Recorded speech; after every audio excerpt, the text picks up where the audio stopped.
7th day of August 2025. Please rise for the pledge.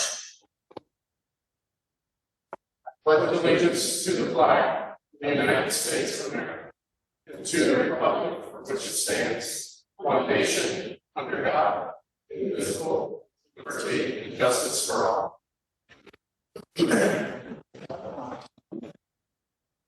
Mr. French, roll call, please.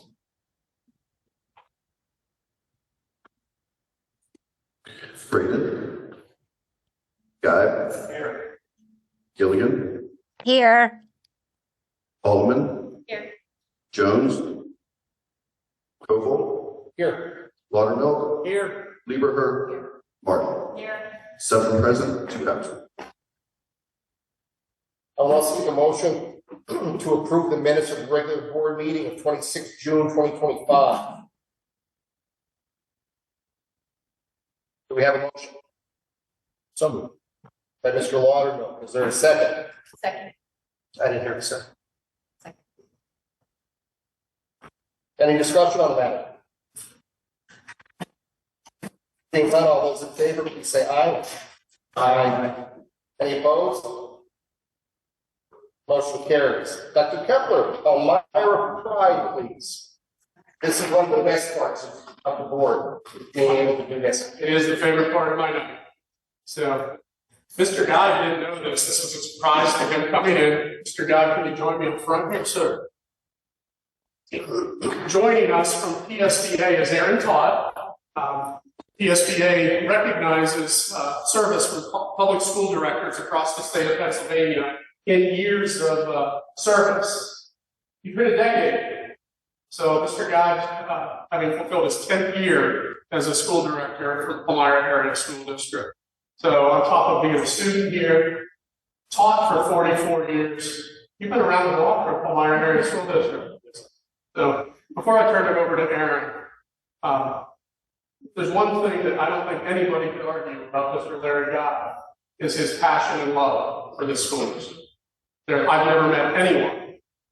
They might disagree with your opinion on occasions, but there's nobody that can argue the passion you have for this community and this school district.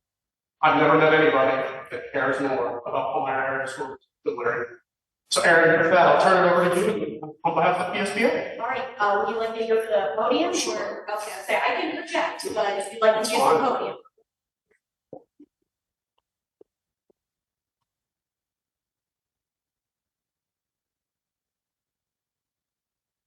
Joyce being short. Hello. Are we good? All right. Good evening, everyone. My name is Aaron Todd. I am a senior training and outreach manager with the Pennsylvania School Boards Association. It is a privilege to join you all this evening on behalf of PSBA as we take a moment to recognize someone who has dedicated many years of service to the Palmyra Area School District.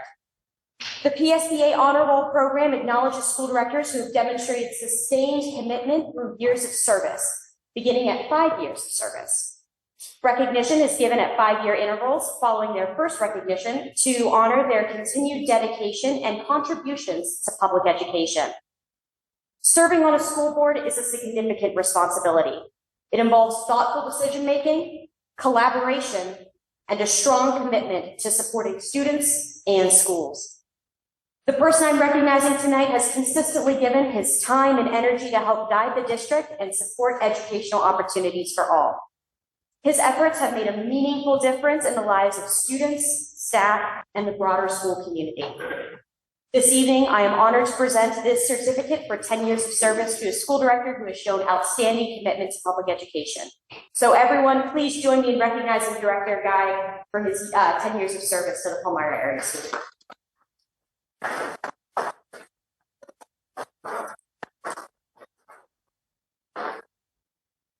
If you don't mind, I can do one too.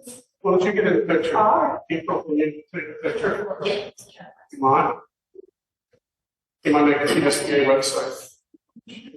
Social media. Yes, that's yep. Joyce Technology.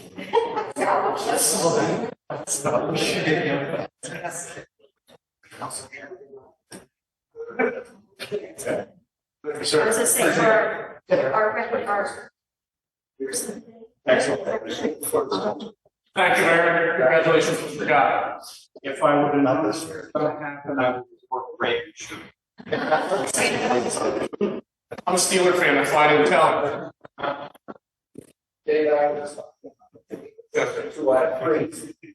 The members of our 2025 Elmira baseball team join me up front here, and coach.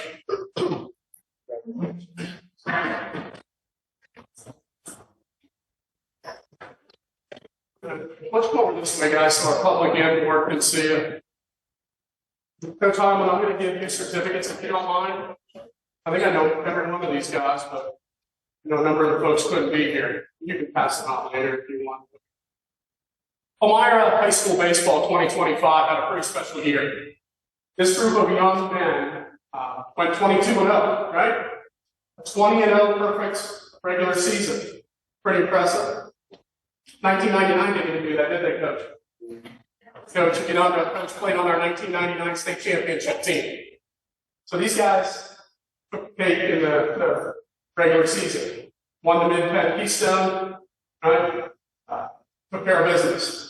Some tough balls, some tough games, some close games, but every time you came through with that clutch hit, and it was a different guy every time, or many times, different guys. As a baseball fan, I enjoyed watching this team. And what really sticks out in my mind about this group of boys is, and shame on me, I can't remember, where did first round of state playoffs? We played Pittston. So we went north, we played Pittston on their home field. If I recall, we were undefeated. We had one loss going into that, the district final. We won't talk about that. They were undefeated. 2 top records in the state and 5A playing each other. It was the most intense high school baseball environment I've ever seen. I was one of the first people there, and was on the end of a dugout. I came around, and the bleachers on our side were filled with their student section. We were upset they shouldn't have even allowed that to happen. And I had somebody say to me, why isn't coach talking to those umpires about this behavior? You know what I said? We did well because he didn't. You guys focus on playing the game of baseball. The groups I saw ahead of you, with my own boys, would have crumbled under that pressure, because they would have focused on what was going on outside the fence. And this group didn't. They focused on playing the game of baseball, and you won't. And then down 2-0 in the first inning, and came back against some clutch hits. Pretty impressive. Another win in states, and then a pesky E-Town Bears team with some quality pitching. So made it to the state semifinals. Pretty impressive. Pretty quarters, state quarterfinals. But what told me a lot about this group of young men was that Pittston game. It was quality men playing the game of baseball the right way.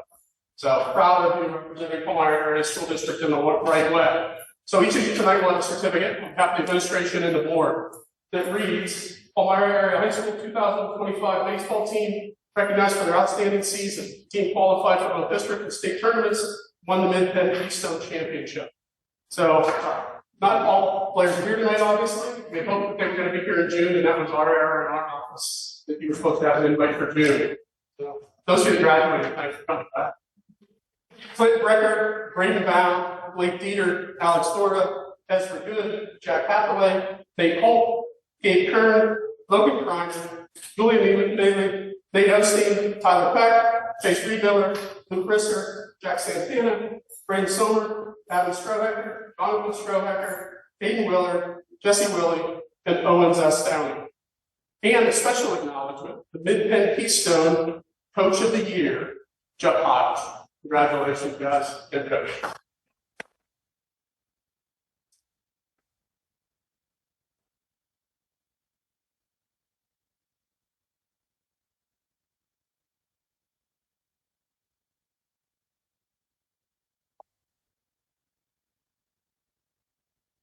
Thank you, guys. You're welcome to stay at the meetings, or you can run.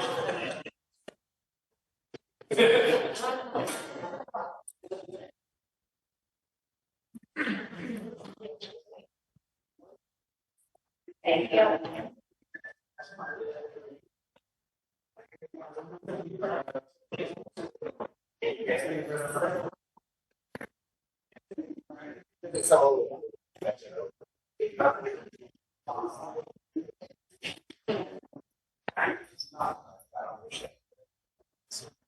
No.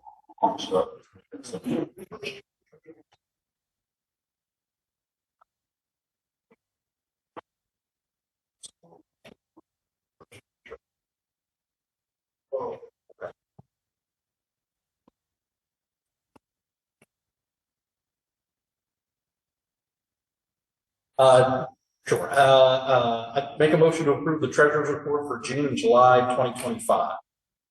There's a motion on the floor by Mr. Laudermill on item 7, approval of treasurer's report. Is there a second? Second. Is there any discussion on the matter? I have a couple. Okay. This on, okay.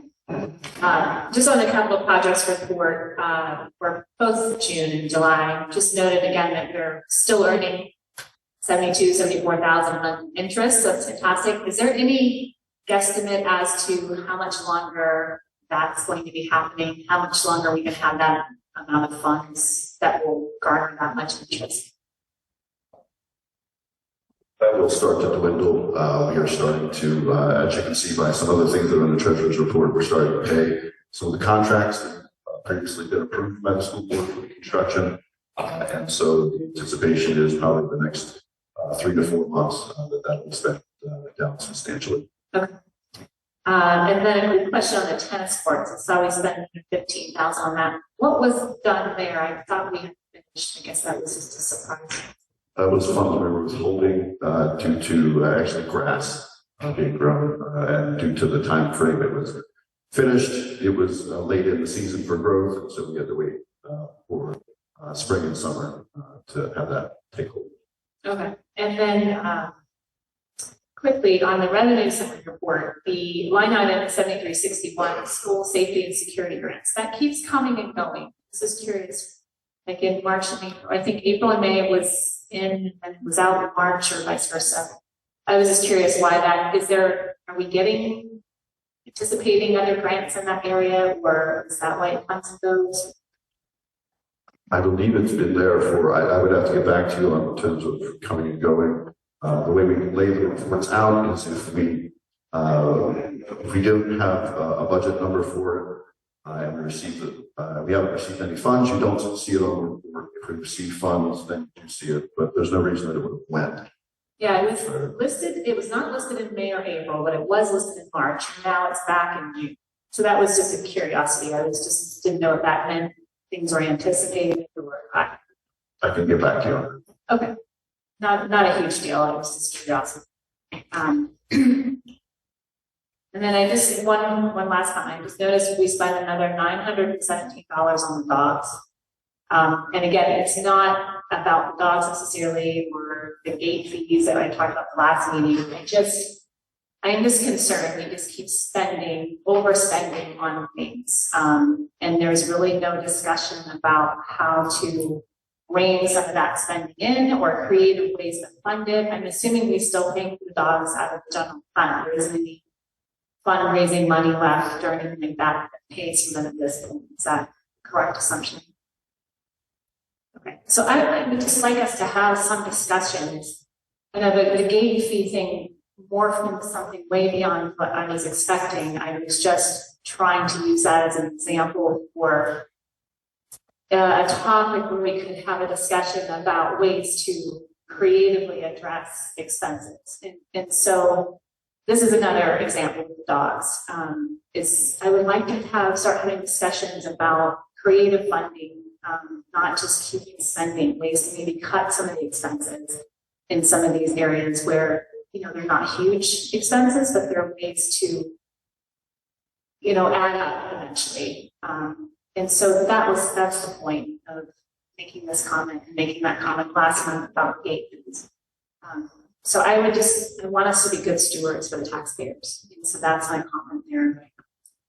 And so I'm hopeful that going forward, we can perhaps have some of these discussions. Thank you, Mr. Martin. Anybody else have any comments, questions, discussion on the treasurer's report?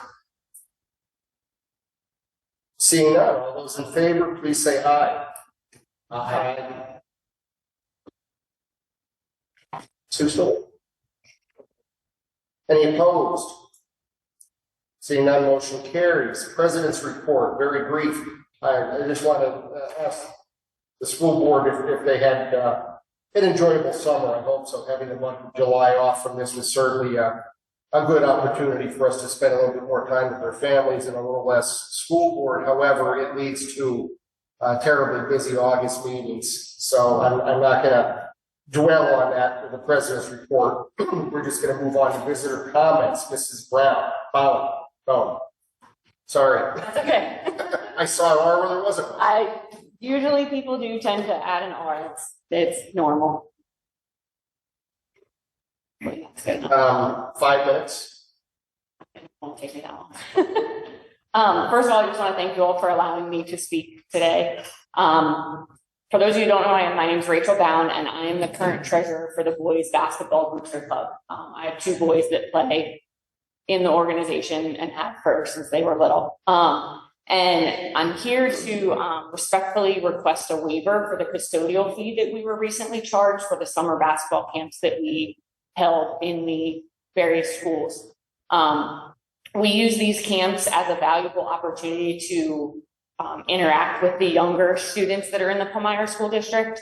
And we've been able to keep those fees relatively low because we, our boys actually, the 9th to 12th graders, not all of them, but the majority of them come and work the camp because they know those funds go right back into the program for the upcoming season.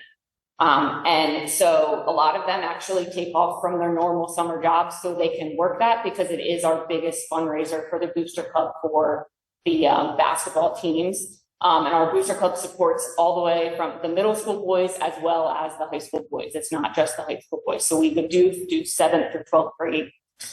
They all get meals for away games, warm up, shooting shirts. We pay for all of their summer leagues that they play in so that they can work on their skills and get better and work together.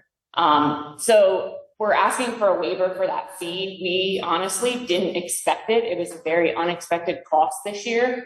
I know there was a policy put in, and I'll be honest, we never saw anything about it. I don't know how it was publicized to the booster clubs, but we have an email, and I didn't see it. I asked the president as well, and she said she didn't see it.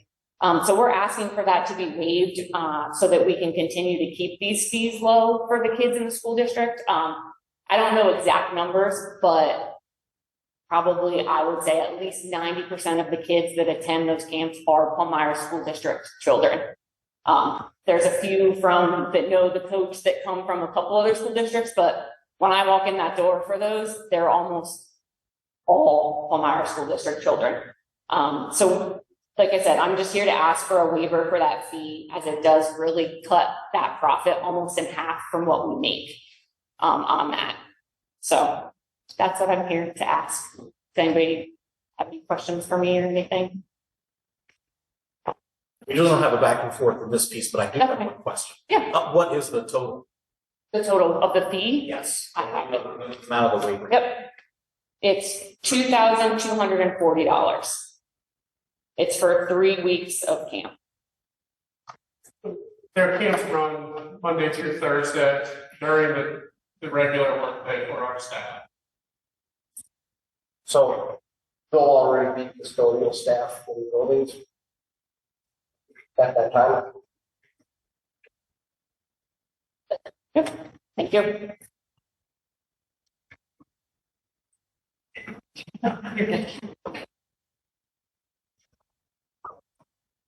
Curriculum.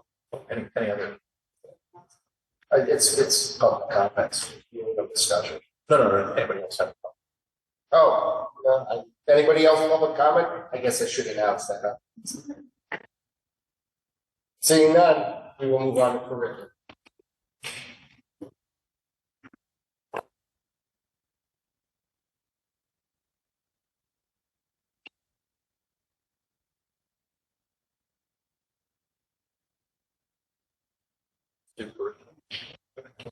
So we can't hear you. Do you have to unmute her? Can you hear me? Yes, we can now. Okay.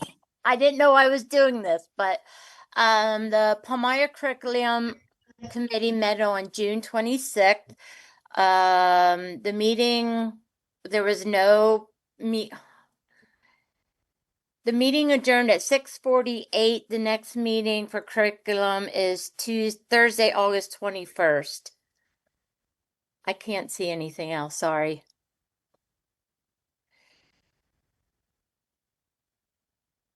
My laptop shut down, so I'm trying to get that up.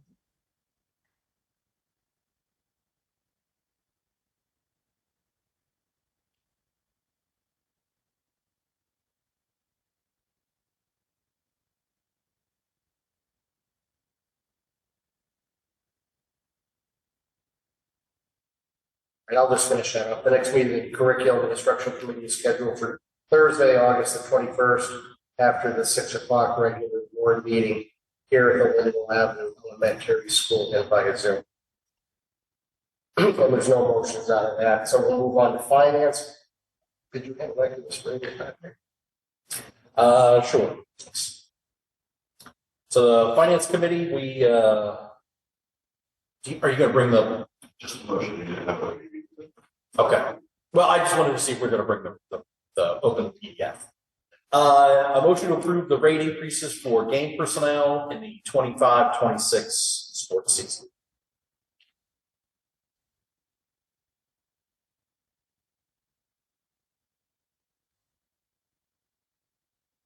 Yes, I make a motion to approve the rate increase for game personnel 2025-2026. So there's a motion on the floor for game personnel increase made by Mr. Waterville. Is there a second? I'll second. Is that Kayla? Yeah. Any discussion on the matter?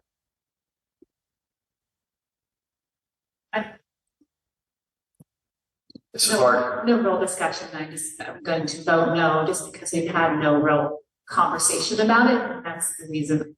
No, not because I'm necessarily opposed to it. I just was hoping to have some more meaningful discussion about it before we have to vote. Understood. And I'm going to comment, but I'm going to vote in favor of it. I think the total expenditures somewhere around $800. That does not mean I'm opposed to having conversations later on about future years, but as far as getting this approved for this year, I'm definitely in favor. Anybody else? I would just add, Mr. Coble, that in our discussion, this was placed on the voting meeting tonight with fall athletics starting next week, and games shortly thereafter, with the motion and second, allowing there to be discussion or wish for that discussion prior to. Thank you. I appreciate that. Anybody else have anything they wish to add? I do. Mr. Waterman. Just as a follow-up from prior meeting, I said I would go ahead and take names for people who wanted to volunteer. I had not heard from anybody who referenced Alicia or Jill that they would go ahead and volunteer. Did you have anybody reach out to you that we can get some names? I had spoken with people at events, so if they hadn't reached out to you, then no, I wouldn't have anybody else to send you at this point. Okay. All right. That's all I have. Thanks. Bye. Anybody else? Seeing no further discussion, all those in favor, please say aye. Aye. Any opposed? One opposed, motion carries. Staffing and administration. Scott. Staffing and administration open session, June 26th. The only business thing was the confirming the receipt of the Act 44 annual school safety report for 24-25. Public comment, Mr. Cleve had a comment on the legislative region report, and Mr. Loudonelli, as the president, announced executive session.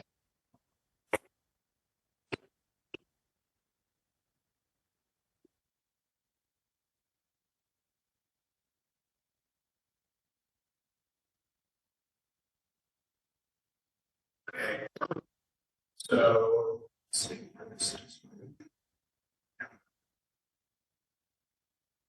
So out of that, we have a motion to approve the staffing and administration committee items as noted on the staffing and administrative consent agenda. Mr. Guy put forth a motion for the approval of the consent agenda, staffing and administration committee action items as noted on the staffing and administration consent agenda. Is there a second? Second. This, any discussion on the matter, please? Mr. Dr. Kepler. Thank you, sir. Before you tonight is a plethora of hiring. About July meetings, as you knew, we would have more hiring than is normal this time, but we welcome Nicole Valley, who actually will be able to start Monday in the district office, working with child registration and transportation. We'll see some transfers, professional staff resignation. Pleased to bring on a new elementary guidance counselor and a Spanish teacher, high school. And you'll see some support staff, long-term subs. A lot of these items tonight are annual business where you are voting to appoint, bring up facilitators, substitutes, department coordinators. And at the end, it is some final renewals of coaches for the fall, a few for the winter, but predominantly based on the teacher contract, tonight is the night we're required to take action on the renewal of spring coaches. Those are the items before you this evening. Thank you, Dr. Kepler. Anybody else have any comments under the staffing and administration consent agenda? Mr. Lauterbach. Thank you. So I noticed on that there is a lot of churn with the parent educator and various roles that fall under that. Is that typical, and are we fully staffed for all of the positions? It's hard to tell with the new hires and the transfers if there's a gap. Yeah, I think Angela gave me this update. If I'm not mistaken, we have four support staff positions that we're still filling in the next few weeks. We're in very good shape. I think one of the things I've noted this year, and Angela, you're welcome to jump in, but we've had a number of staff transferred to other open positions, which is a good sign as an organization, thus creating a domino effect. So even more than ever, I think we're seeing that trend. Angela, if you want to add anything. I would say the other thing that we're starting to see is paraeducators or people that are in support staff positions within a school. They're actually in school to become an educator, meaning that they're in school to become a teacher. So once they gain that certification, they want to try to out. So a lot of our turnover that we're seeing this year are people that are actually going into the field that they are studying as they work against their educator. We have individuals that gained a licensure into the medical field while they were being a paraeducator for us, and now they're able to enter the medical field full time. So this is a really good opportunity to have community employment here, help our students while they're still gaining their education where they go to their career. So we saw a lot of that this year from our resignations. And we also have a great community that we're sitting here saying all of our parent positions are filled as of today. And again, our core support staff positions were actively in there's a lot of small districts that are really jealous of us. Thank you. And that's some good stuff to hear. I appreciate that. Could I just comment on it too? I want to say kudos to you because I have friends in other districts and, you know, within the special needs community, and they are lamenting the fact that they don't have enough. And so kudos to you for what magic you work here, because I feel like you just do an amazing job. So I just want to publicly say that. Thank you. I do have a question for Dr. Kepler. I'm not looking for a long answer, just a very short Cliff's version. We have a lot of mentors that are receiving stipends and certainly mentorship for the younger or the newer staff is a wonderful thing. And I'm just looking for you to explain to me a little bit what they're going to do and what documentation is involved in that process. Sure. So first and foremost, the school code requires mentors assigned to new teachers. And then secondarily, our teacher contract specifies the stipend or amount they're paid. But from there, starts next week, if it hasn't started already, formally next week. On Monday, we welcome all of our new teachers to their first 5 days of new teacher induction. Their mentors are with them part of that week. They spend time in a training with Dr. Frank on serving as a mentor, reviewing their responsibilities, reviewing their paperwork. Part of their scope is they have formal meetings monthly with their inductees, and we have agendas on each month of what needs to be covered during those sessions. There are other sessions that administration is leading new teachers through on a monthly basis as well. And then how the paperwork that's required, we track those meetings, their work together, and then each new teacher through that induction process produces a portfolio at the end as their culminating activity of their first, what was a year. This is the first year. I believe that the Commonwealth now requires a 2-year induction process. That's a new piece of information, so thank you for that.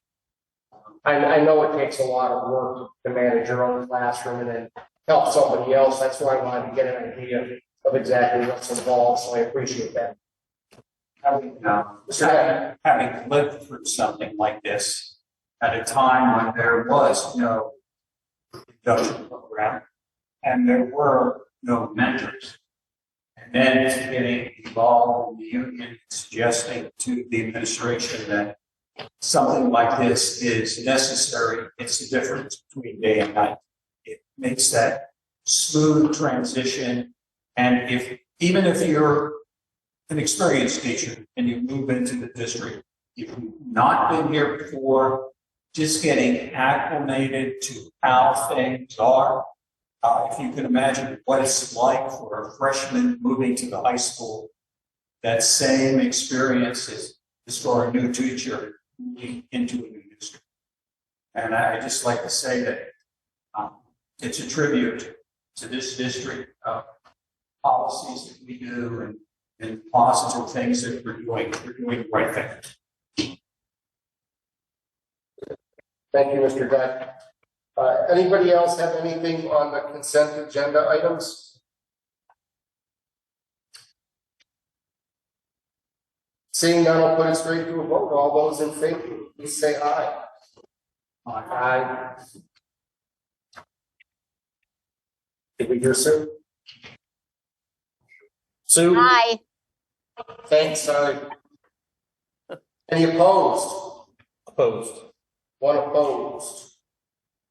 Motion carries. Thank you.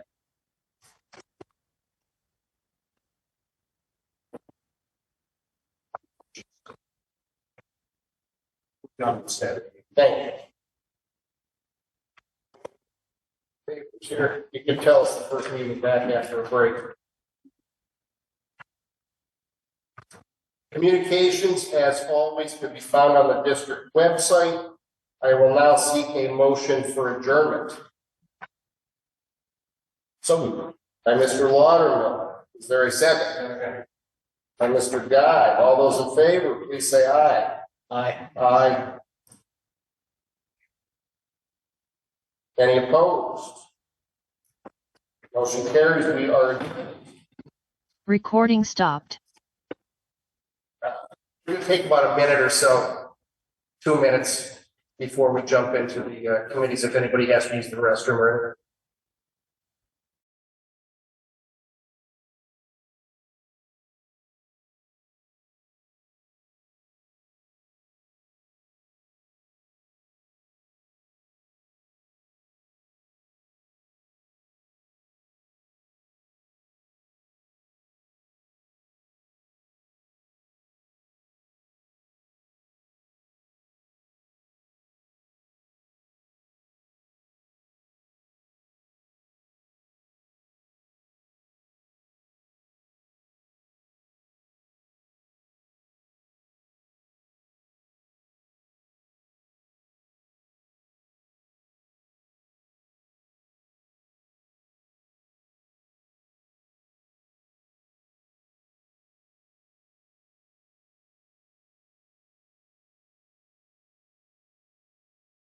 What's tonight on construction?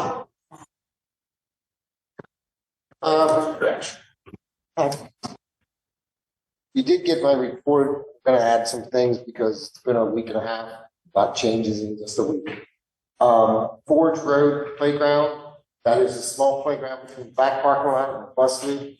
That is now complete. That's gonna be turned into an outdoor classroom. So from our end, that project is complete. There is some stuff that is being ordered that hasn't gotten here yet for the classroom part of it. Forge Bus Loop, that also is complete.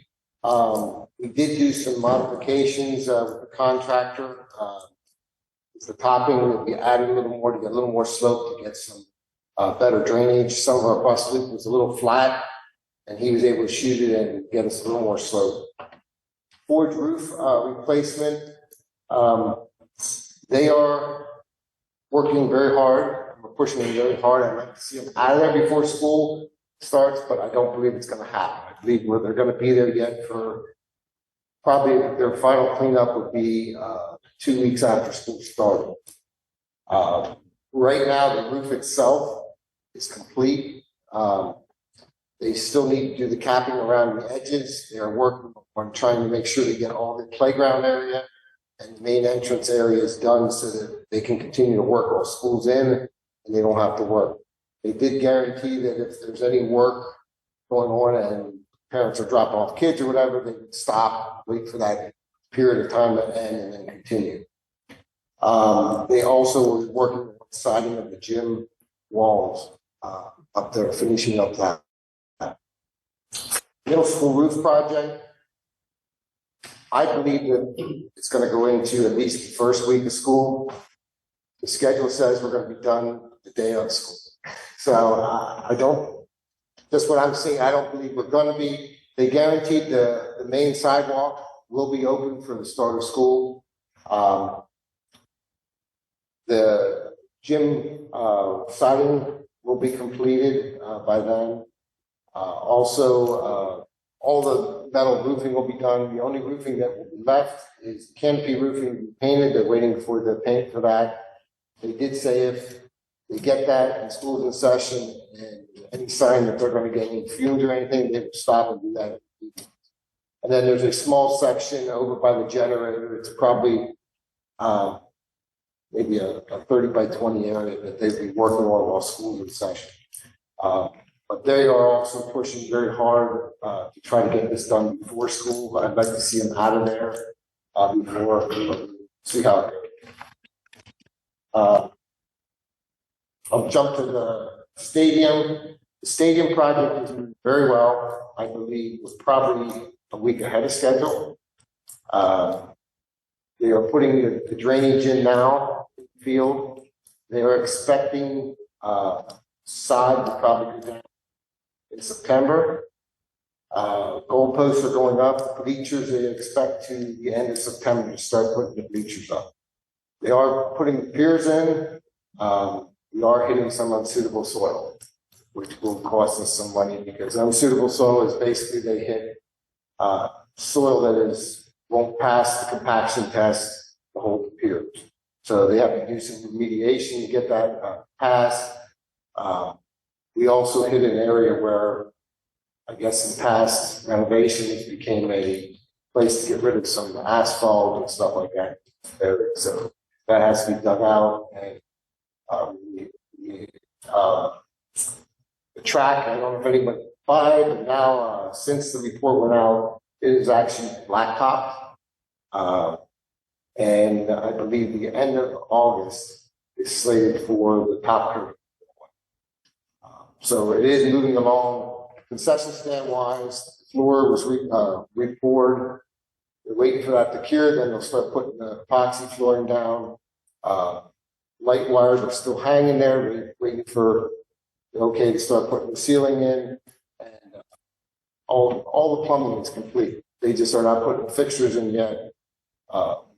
General and myself believe that we should just hold off on that. People tend to do stuff that damages them. So that's pretty much the stadium project. And like I said, I believe that project right now is, in my estimate, it's probably a week ahead of schedule. So, I will say also, when their side goes down, they are saying that they need 30,000 gallons a week of water. So hopefully our well can hold it. High school administration renovation. We went from being on schedule, 2 weeks behind. The school district made some modifications to help the schedule. We're back on where I believe we're on, gonna hit the deadline. Right now, we're waiting for lights, which were missed by one of the contractors to order. To speed it up, April, my assistant, took our staff, went in and waxed the floor, stripped the floors, waxed them, got the clock ticking on the wax, which brought us 2 weeks back up. So now we kind of shifted things around. Furniture is scheduled to go in Monday. I believe Monday is being delivered, so Monday, Tuesday, Wednesday, furniture will be going in. Our staff will be moving that in along with the furniture contractor. So things will start really shaping up. Punch list is going to start at the end of the week. I will say there's going to be a punch list, like any project, but most things are in pretty good shape. It's going to be nitpicking stuff. We do have to pass an occupancy permit before we can actually occupy it also. But as of right now, it's going to be going right up to the end, but we believe that we will be ready for the start of school as long as we get that occupancy. Okay. If that's the only projects going on right now, any other questions? Oh, I got. Sorry.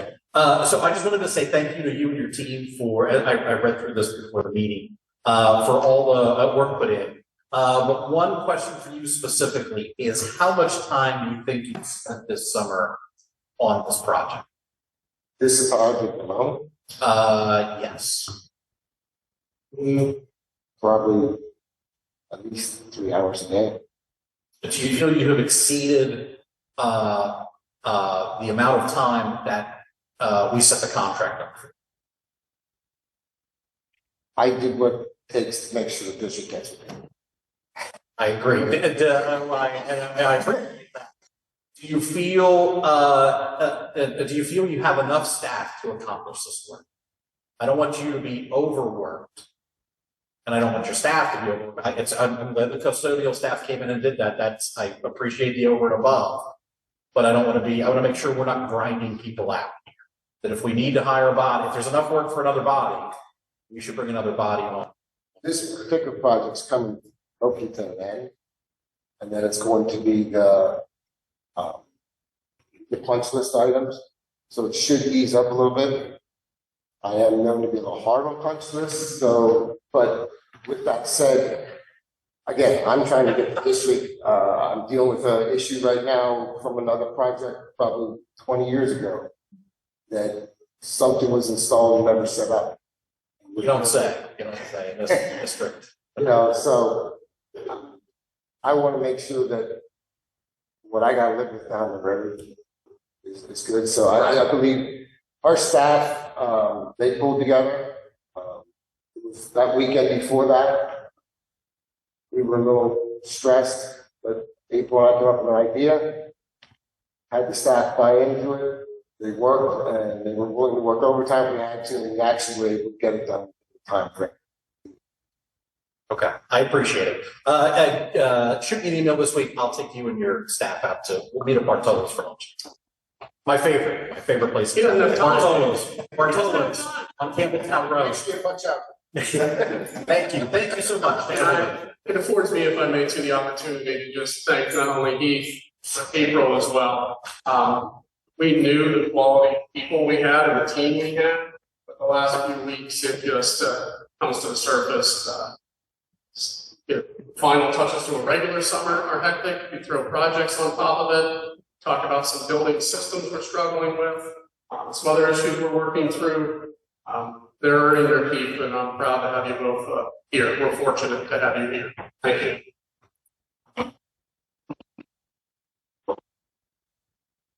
Retro beef.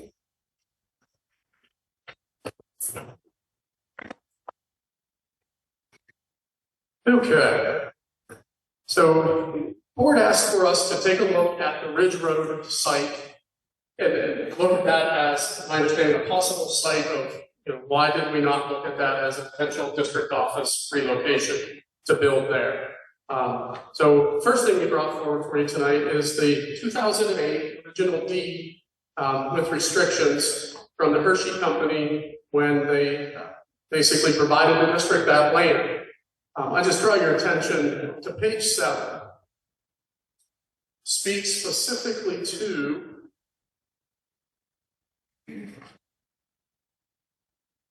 page 7.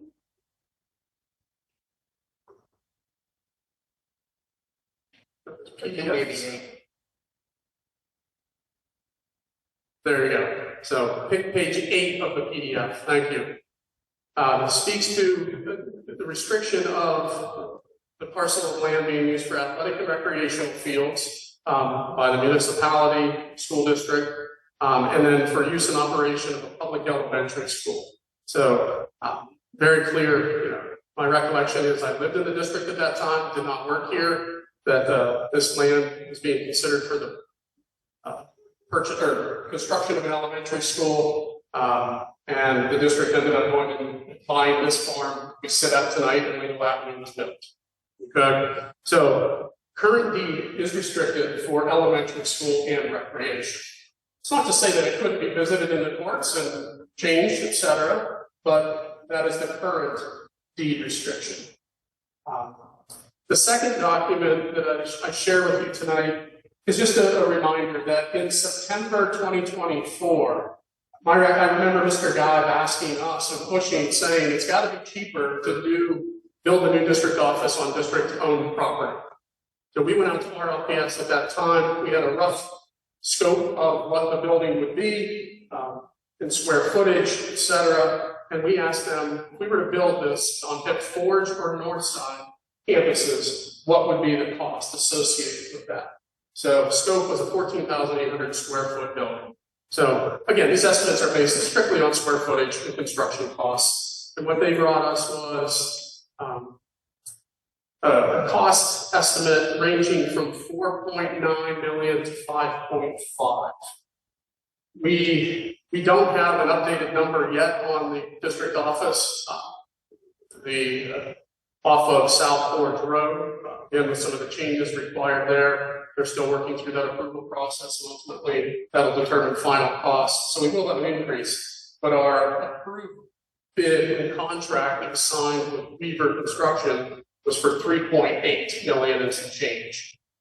So the board discussed this in September 2024 and made the decision to put the recommendation of the administration to go a very unique route of how we process through the public bid process in a unique way to drive those costs down.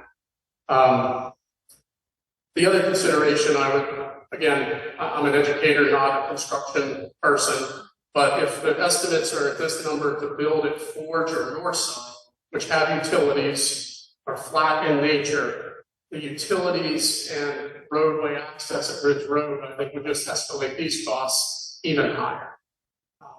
So that's the data I believe the board is seeking tonight. I'm happy to have further discussions on this matter. Yes. Yeah, back when we were thinking about building another elementary, I was one of the people saying, we have the Ridge Road land, why aren't we using that? But for some of the reasons you mentioned, the board decided not to. I've always looked at our Ridge Road property with being a double-edged sword. I mean, we got it from the Hershey Trust, so it's great for the rec association. And it's great for the kids in America because they use it to play their games. Is it really good for the school district? I often wonder because in reality, the Hershey Trust does have this strangle on us where if we want to do something other than what's in this document, we have to go through them and have some legal hassles. And I often wonder if maybe we would have been better to say, okay, Hershey, you keep it and pay taxes on it. That's been the major thing, because I know, I'm convinced that one of the reasons why Hershey gave it to us is because they didn't want to pay taxes. And again, I'm not saying that the Rec Association isn't a great organization, and it is.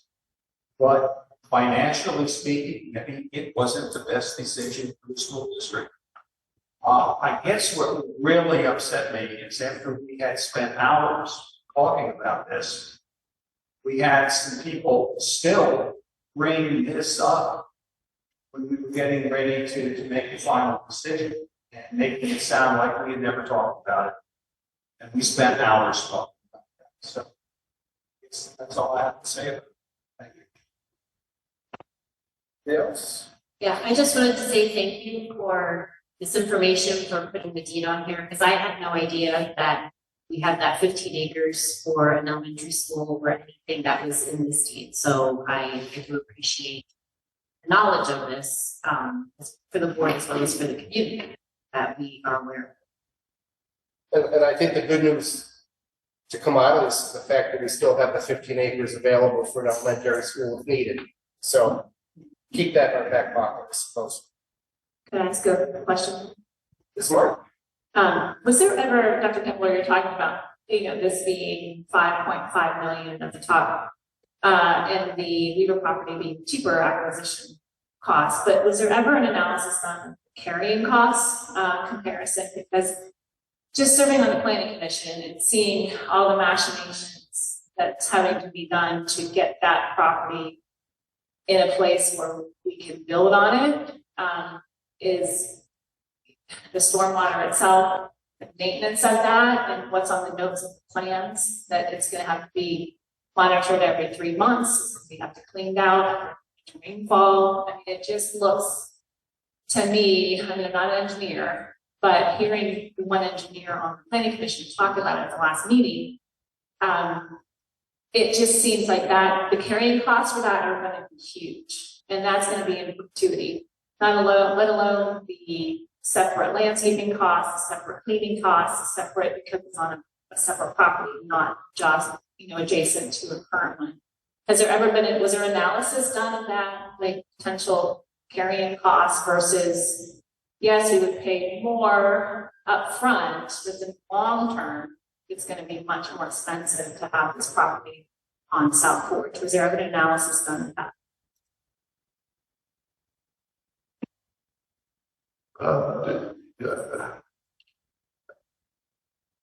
In terms of the long-term carrying costs, there was not an analysis for that. However, I also would not agree with the assumption that just because it's on a separate piece of property, that it's going to cost us any more funds. From our perspective, if we're not hiring additional staff, that would be how we would increase cost. If we have the same number of staff doing the work, that would not be an increased cost from that perspective. So yes, there's probably additional responsibilities, as there would have been with placing any building anywhere.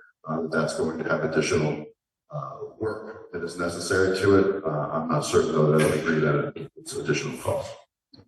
That's the lesser of my concern, honestly. I didn't realize just all of the, like I said, the machinations and the stormwater costs and all of that would be associated with this property until I was presented with the plans as part of the planning commission, and being a planning commission member. So I guess that's more my concern, really, is was there analysis on what this future costs are going to be maintaining this property? Because really it is a property that had a sinkhole on it in the past. It's a property that just the stormwater management, it failed perk tests, like all this extra work and costs and stuff that have had to be done.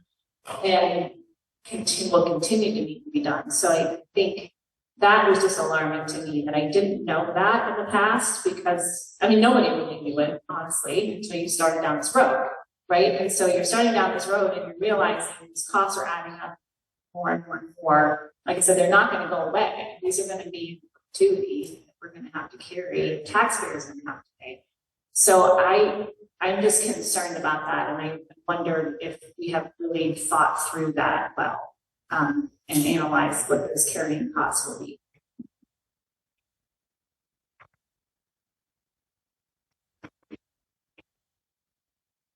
Anybody else on that one? Renovation scope. So this is just a brief update for the board and the public. You know, the board in May or June gave the direction to work with RLPS to further define scope of work necessary for 4B. And seeing what is essential, are there things that could come off and reduce that overall cost. My update tonight is solely to tell you that RLPS has started with more engineering, starting their work here in the month of August, reviewing the high school facility as they're starting, so they can further define that work. And RLPS bring back the December, January as the new board takes office with that final report. Kepler field rental parking concerns? Just simply wanted to make sure that the board was aware of this and the general public as well. But some of this being district rental, some of this being more community rental. Just frustrations with citizens that reside on Park Drive in front of the high school during weekend tournament rentals, frustrations of parking, trash, things of that nature, lack of concern for the citizens on that street.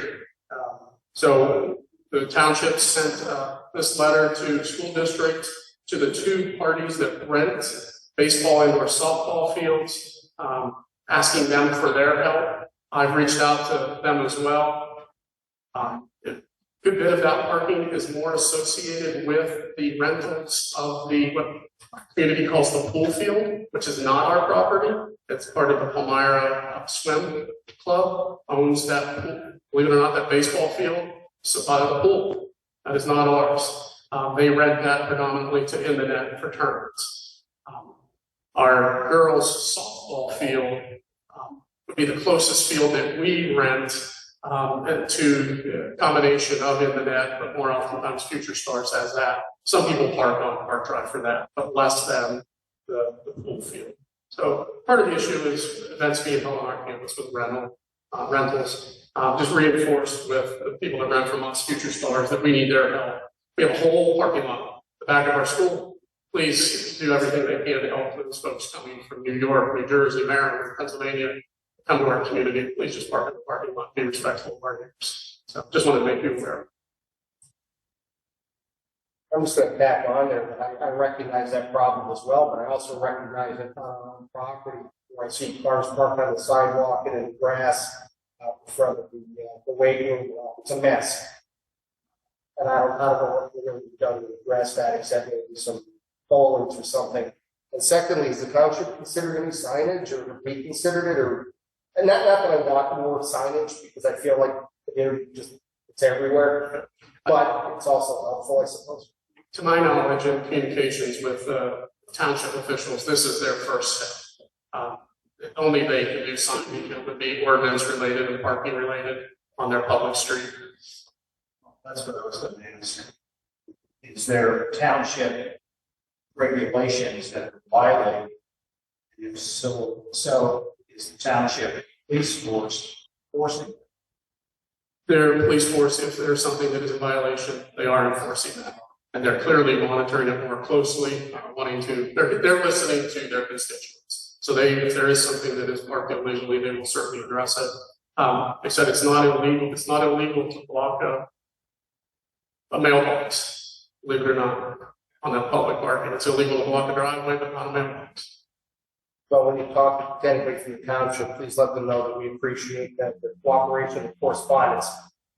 Seeking cooperation and talking is certainly a good way to get started. Agreed. So I appreciate that and their patience for addressing that. Geotechnical. This is an added contract outside of the scope of services from RLPS specific to the Bucks Lake Stadium project. As Mr. Dresch noted, soil testing and concrete testing, asphalt testing is required. It is specifically excluded from contract with RLPS and the district's requirement to engage geotechnical services. So we are working with the ARM Group, which is out of Hershey. We're fortunate to have a local geotechnical service provided. And as Mr. Dresch noted, we've already identified some things that need to be addressed, which is extremely helpful, learning that at the beginning of the construction process, dealing with it before the project gets going too far. Right now, the estimate, because of not only the testing that is needed for the bleachers, but also testing of the asphalt that's needed for the track, the estimate total cost for this contract would be approximately $25,000. It has been included, or is included in the soft cost budget that we're working with. So this is not an overage of the budget, just a separate contract that the district would be required to enter into.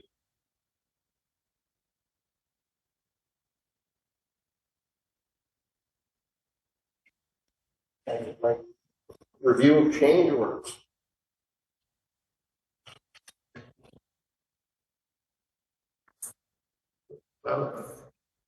Mr. Dresch, we have a total of 7 change orders for the various projects, and I'll allow Keith to identify or address them.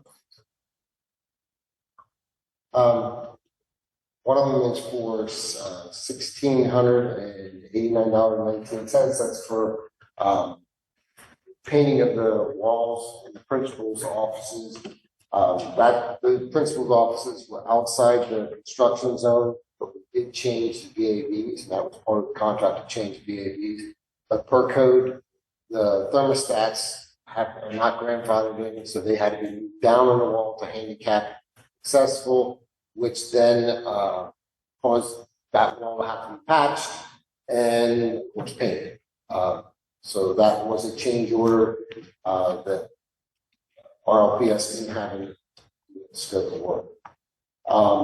The next one was corner guards in the new classrooms in the old district office. There are some steel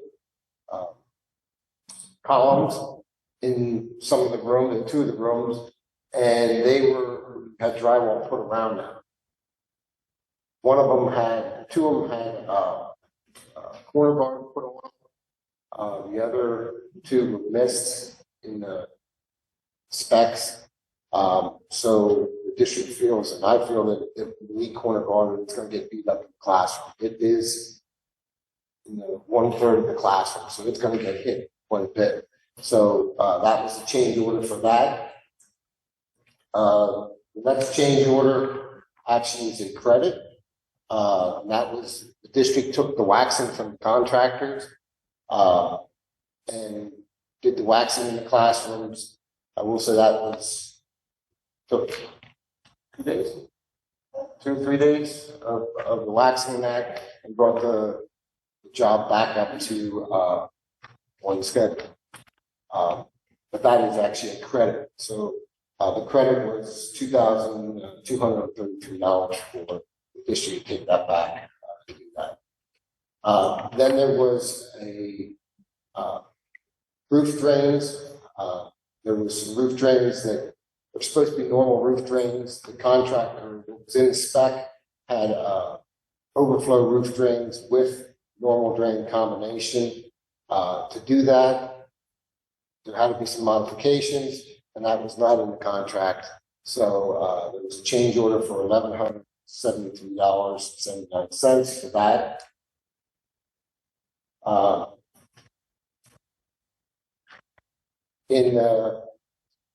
This was missed in the scope of work that was put out for bid. There is whenever you cut a unit off from existing area and you have a plenum, which is a ceiling return, you have to have a big enough return to pull that air back, or the rooms at the end of the system don't get good at air exchange. It was missed in there. I pushed for it. I talked to Bernie and Mike, and they agreed the system is not going to work right if you don't do it. So was a $4,000 change order to put a 3x29 sleeve through the wall for return, and then the existing unit that was cut off feeding the rest of the school was never supposed to be capped off. That won't work if you don't cap it off. So they had to also cap that. So that's what that change was.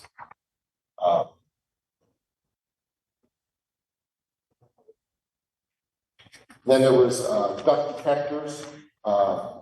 2 units we added. One was a new unit, used to be over top of the administration area. That unit had to be increased in size because of the number of students that are going to be in those rooms. It was until the unit was ordered, there was no way for the engineers to know whether the unit that was going to be picked by the contractor was going to have a duct detector there, or whether it was going to be part of the unit. Turns out that the duct detector was not part of the units in the duct work, so they had to add that. So electricians gave a change order for adding 2 duct detectors for this. And then, this is the track, jumping to the track project. There is a change order for that, tune of $10,976. That is the dormers on the concession stand in the bathrooms. It was rotted plywood along them to the point where the only thing was keeping it up was the shingles. Otherwise, there was no plywood under that section. So the contractor had to cut that out, and then he had to patch all that back in. Also, the ice guard that's around the edges, it's a rubber ice guard that glued down to the plywood. They tried to get that up, they couldn't get it off the plywood, so that had to be cut off a 2 foot up. They had to put new plywood around. So that was a change order for them. And that would be all the change orders so far. And you want to address that one, also got a second portion to that, the credit for not replacing the ceiling in the storage. Oh, yes, there was a storage, what we call the maintenance storage area. It's between the bathroom and the bleachers, I believe it was. It had a drywall ceiling in it, unconditioned. So of course it's blowing and that it was called and torn down anyway and replaced with drywall. We opted to just let it open. It's only storage. It's not conditioned anyway, so there's no reason. So we did get a credit for that, $2,328. So that's what we have so far. But overall, the high school project, we are still to the good. Yes, we are. Yep. I appreciate your attention to detail. Thank you. Yeah, I would say the stadium only would be that.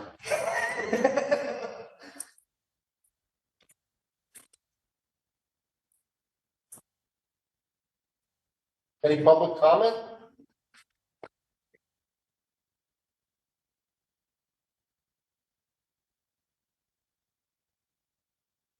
Seeing none, we will move on to Finance Committee.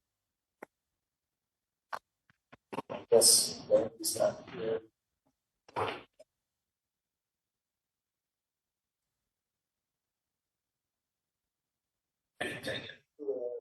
Let's run through. First item is the London Valley Family Medicine as the practitioner of record, right? Correct, and this is just a yearly agreement. I'm not sure of the past, but since 2002, since I've been business manager of McHugh's London Valley Family Medicine as the physician of record, the contract that's proposed for the current year does not have any increase over prior year's agreements. It's very minimal in terms of the cost of the district. It's just making sure that we have the services available. Sounds good. Any discussion? Questions? The next item is going to be the budget update. This has been a bit of a changing or moving target. I was originally going to talk about federal grants in terms of Title II and Title IV, because I believe towards the end of June, funds were frozen from the federal standpoint through lawsuits filed through various states, which ours is one of them.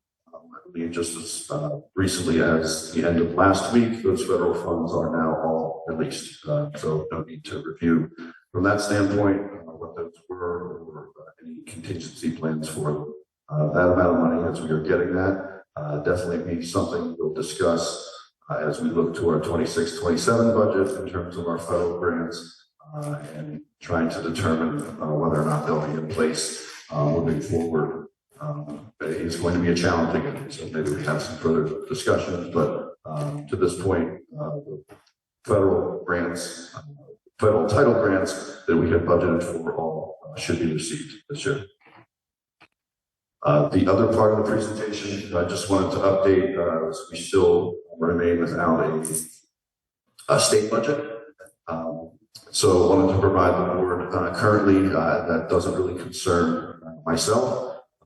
Having been a business manager in one district or another for the past 20 years, this is a part of the job. I think maybe twice in 20 years was the state budget passed on time. Hopefully it'll be done sooner rather than later, but really wanting to show to the board from a total budget perspective, we have just a little over $23 million budgeted for state funding, breaking that down into how those funds are paid to us throughout the fiscal year. But more importantly, from through December 31st, for the most part, and this happens every year, it wouldn't be any different if there was a state budget. We're mostly living off the beginning of the year of our local revenue. Our taxpayers do a great job of paying real estate taxes before the end of the discount period. We'll probably collect probably more than 95% of that revenue by the end of October. The small portion there at the bottom just showing that historically through the end of December, we collect about 80% of our total revenues, and I have backed out the state revenue, assuming that if the state budget wasn't done by December 31st, we wouldn't have those funds. But as you can see, that level of revenue exceeds our historic expenses through that same period of time. So I don't think it's something we need to concern ourselves with until we get through that December time period. Very hopeful that the issues that the state is wrestling with now aren't necessarily a shortage of funds like is the discussion in some years. I think it's more of a discussion of where those funds get placed, as well as trying to understand some of the ramifications of the changes the federal government is making on the state. So as those things clear up, my hope is that we would see a state budget before December 31st. But just wanted to provide that update that I would have no concern in the current time period. We have funds to do the things we need to do, and don't think we need to make any adjustments in that. Of course, that will be updated month by month if anything should arise through that state budget process. Can I make a comment? Oh, thank you for that. I appreciate that reassurance because I keep seeing headlines with districts saying they can't pay this bill, they can't do this, the budget needs passed. So what are they doing wrong that we're doing right?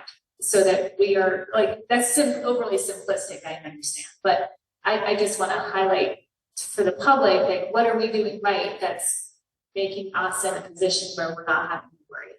A large portion of that is how we are funded, and our local taxpayers fund most of our expenses during the fiscal year. So we're not as dependent as other districts. A more urban district, Lebanon, may receive more than 50% of their funding from a state source. And so that number of revenue could be drastically reduced if they're not receiving the state revenue to federal revenues on an ongoing basis. So I wouldn't even say it's something that other schools are doing wrong. It's just the makeup of how, and that's how the state has funded every school district, that from a relative perspective, to wealthier school districts are pulling funds from their local taxpayer base.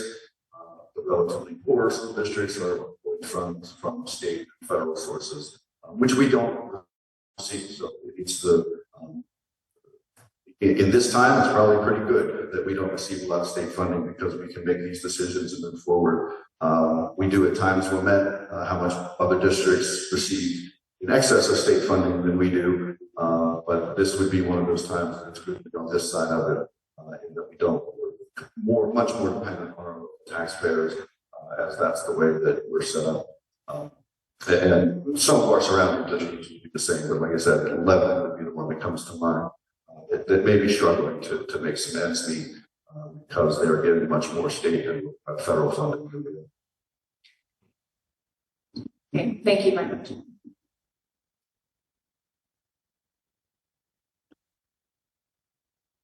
Audit and engagement.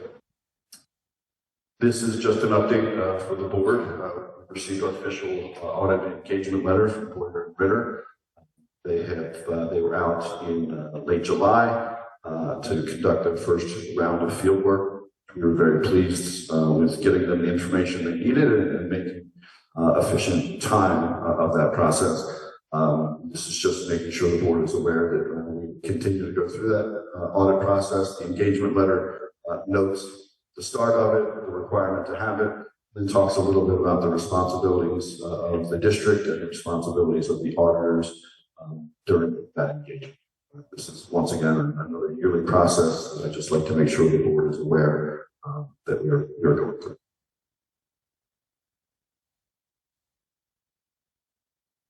New story. This is an agreement for placement of a special education student at New Story. This would have been in our budget and just once again a regular contract we're approving to make sure the students can get any services that they need.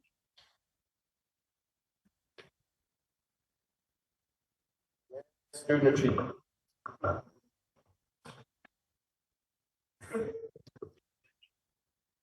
On the 21st of August, we intend to bring forward recommended goal areas to the board. One of those goals is in reference to how do we better engage our general public, those that we can't readily communicate with now. So we're putting some things in place where we're going to put out a plea, if you will, in different venues for citizens who don't have children in our schools to be able to sign up for updates. And they'll be we'll build them in our emergency alert system. And if we're doing construction updates or we're doing budget updates, we can send out communications to them. But part of that goal, we're talking about how do we tell our story. So tonight, I just thought this is a great opportunity to share a few things with the most recent audited numbers, which would be 23-24, and then also some 23-24 testing data. I want to make sure I start with the last tab. This last tab, again, these are AFR documents right off the PE website. And I'll scroll down. Total expenditures per average daily membership. So this slide I'm showing you includes debt.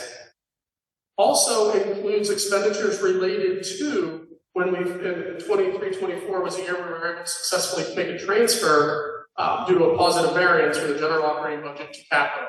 So even that transfer counts as an expenditure, even though it was money that just went to capital. So in this, we're shown out of 500 school districts, Palmyra being 64th out of 500 school districts in the Commonwealth in per pupil spending. And again, that includes debt and that capital transfer. So I highlighted Lancaster, Lebanon, and Dauphin County schools that with debt considerations spend less per pupil than us. Our number was $18,414.18 in that calculation. Good. If you take out the debt component and look at 500 districts in 23-24, Palmyra was 11th in per pupil expenditure. So at $15,198 per student spending. Okay, and you'll see I'll just scroll down on this one through Lancaster County, Dauphin County. So you see Lebanon near us, Susquehanna Township, Central Dauphin, Penn Manor, Manor Township, at 54th in spending. Dr. Kepler, not to interrupt, but we're not 11th, are we? We're 490th? Well, however you want to say it. Correct. We're 11th from the bottom. That is correct. In terms of per pupil spending. Out of 500 districts, we're 490. Right. I think that's important for the general public to be aware. Correct. That 490 school districts roughly spend more per student than we do. Okay? So just to give you that idea. And I think what is critical is the next slide. Knowing that per pupil spending is low,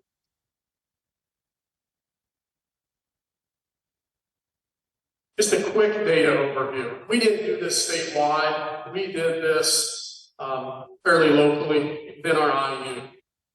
So give you what this document basically is stating is the orange column, if I can get away from, is percentage of economically disadvantaged students. So Palmyra Area High School, to give you a perspective here, 28% of our high school students are considered economically disadvantaged.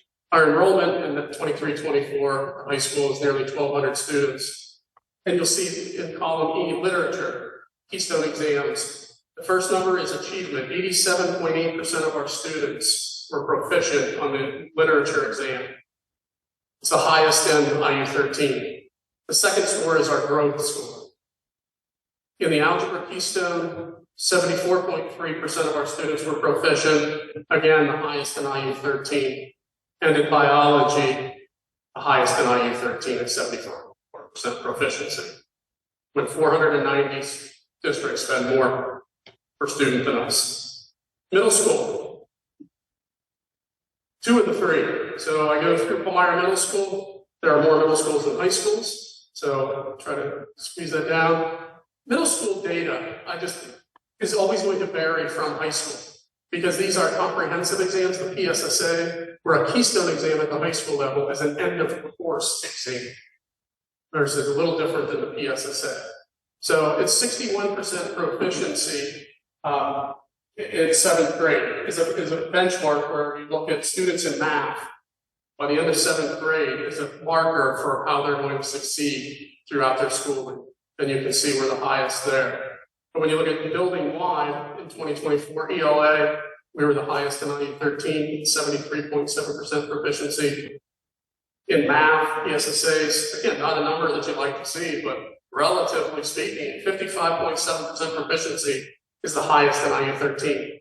Those are challenging exams in middle school mathematics. And in science, I believe we were 2nd or 3rd in there at 69.8, which is, we're often higher than that. So that oftentimes we are the highest in the IU, the middle school. And in elementary, we have, again, 4 elementaries, but Lingle Avenue Elementary being across the board the highest performing elementary school in IU 13, and our other buildings very competitive as well. It's in the 70s or 60% proficiencies. Math dropping at one building, but then science being very strong as well. So part of our goal is telling our story. Who are we? Making sure our constituents know a little bit more about us. So these are the kind of things we'll be doing here in the boardroom. We'll also, we're looking to build that network so we can communicate better with our general audience.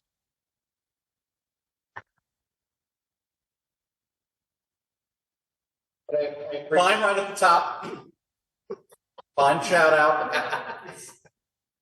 You say man out of pine, but you can't say pine out of man. Proud Piners, proud Piners.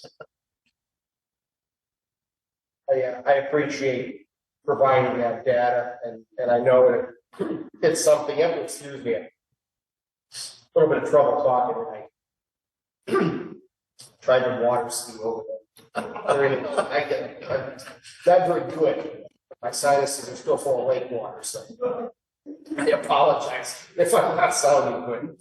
I'm struggling, but I appreciate providing the data, and I know that this board kind of recommitted itself a while ago to spending a little bit more time on the academics. And we have been, I think we have a ways to go as far as our involvement, but I think we've taken some steps, and I appreciate your help with that. Thank you. Anybody have anything on that? Public comment? I just want to say I love the idea of communication because that's what we've always said, is like, how do we get people to know they don't come here? It does take time to come here. So I love that idea. At the same time, it's dangerous, I think, in terms of the human resource side of it, because the first thing I hear, and you can see it in your face a little bit, is we're this good. We don't spend that much money, so what does that mean? Let's increase our salaries, because our teachers, should deserve more money, which I'm not against, but at the same time, what Mike just said, Mr. Prince just said, is we spend our money better. We don't get as much money. We come from the taxpayers. So I just hope when we communicate all those things, we also, in the corporate world, we don't pay people more and build it into base salary. We give them bonuses, which we can't do here when we have good years we're consistent. So I just want to say that even if the public hopefully hears this, that we can't automatically jump to salary because there's a big picture. So that's all I felt I need to say. All right, thanks.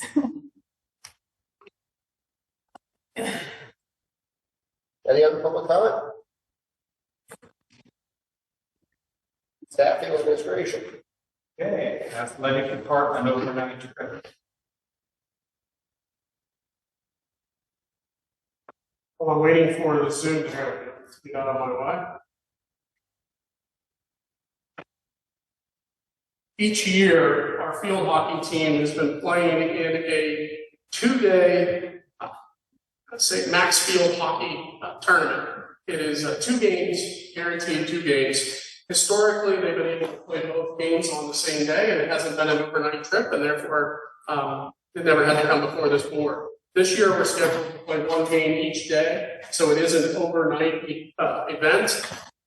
My understanding is this is at no cost to the district other than the normal costs that the overnight lodging is being paid by the booster club.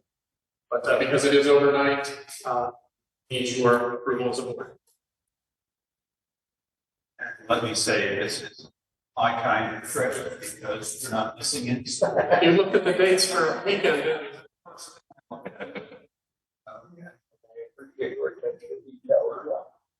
Okay, 25-26 student camp. So we have a few of our division administrators here this evening. No material changes, but we seek annual approvals. So the things in there are the changes we made with cell phones, remain in the handbooks. Actually looking to even high school, was at the SLT meeting today, even looking to put some even more emphasis on that there's little exception that you come in the room, your cell phone goes in the chart. Unless there's a use, then you pull them out and use them if it's in the lesson plan. But otherwise, everybody gets the chart. Prior, we were keeping them away. We're looking at, Dr. Richardson wants them in a chart period, so it's consistent across the board. So not a change in a certain handbook, but a change in emphasis and the specifics of the practice. Can I ask a question?